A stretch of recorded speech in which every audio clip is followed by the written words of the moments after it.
Okay, so stop me if you've heard this one. A rabbi, a pastor, and an imam walk into a bar. Okay, so it wasn't a bar, it was a diner. To discuss my show, The Story of God, about who is God. So the rabbi says, I think it's really intimidating to just start a conversation about God.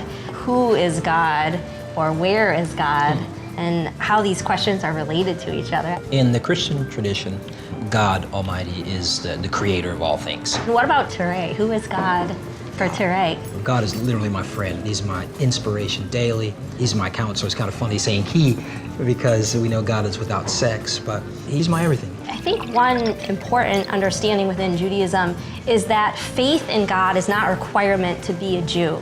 I think of Jews as the God wrestlers, the people who wrestle with who God is, where God is. It's not just in a sanctuary, but it's within each one of us. In the Islamic context, God is the beginning and the end and all in between. Right. Yet, and this is the part that I really can't wrap my mind around, but it makes sense to my heart at the core of my being, is that while God is in charge of all things and all of what we would call nature, He's also intimately connected to each one of us in a personal way.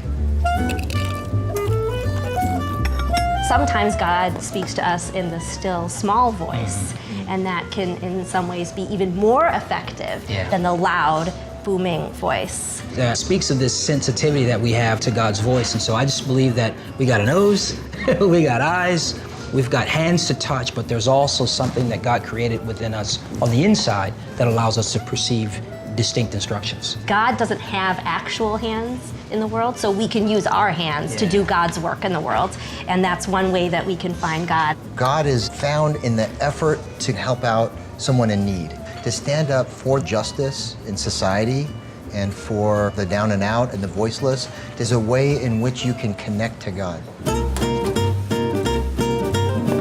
I was following some of the trends of young people who are describing themselves as spiritual but not religious. I think young people can connect to God through nature and to sort of look at God through His creation. Dealing with young people, in particular millennials, is faith has to be their own.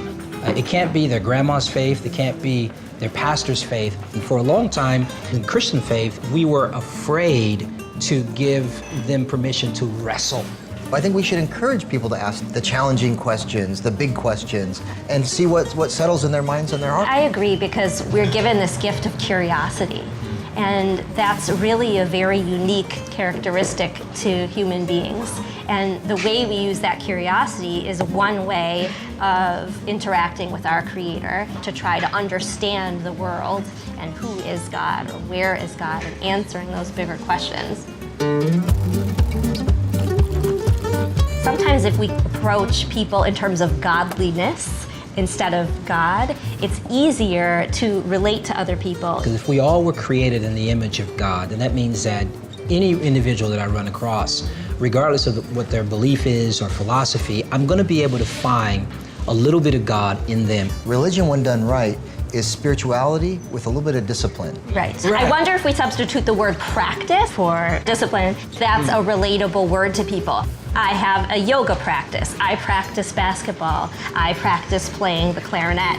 And, well, I don't do most of those things, but one could say about themselves that I practice these things. And it all is just practice, because in the end, we're just human people who cannot understand the divine, but we can seek to practice. It helps you to strengthen your character, to strengthen your spirituality and your connection to God. And so, to your point, summarize who God is. Wow. Okay, God is the light of the heavens and the earth. God is love.